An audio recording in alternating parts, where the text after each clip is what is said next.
పొద్దున్నే ఇల్లు ఊడవడం, తుడవడం అంతా అయిపోయిన తర్వాత నేను ఫ్రెష్ అయిపోయి కిచెన్లోకి వచ్చి ఫస్ట్ అయితే లంచ్ బాక్స్ కోసం రైస్ కడిగి పెడుతున్నా. ఫస్ట్ బియ్యం కడిగి పక్కన పెట్టేస్తే అవి నానితే అన్నం తొందరగా అవుతుంది, ఇంకా మంచిగా అవుతుంది కదా, అందుకే ఫస్ట్ బియ్యం కడిగేస్తున్నా. ఇంకా బ్రేక్ఫాస్ట్లోకి ఈరోజు రాగి దోశలు చేద్దాం అనుకుంటున్నా.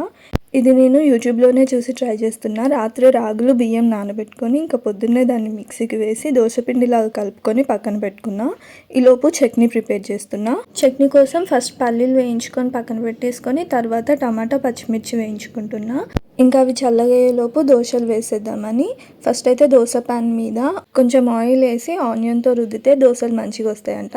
ఇంకా దోశలు వేసేస్తున్నా. గుడ్డిగా యూట్యూబ్ని నమ్ముకొని చేస్తే ఇట్లనే అవుతుందేమో. ఫస్ట్ దోశ అయితే మొత్తం ఇరిగిపోయింది.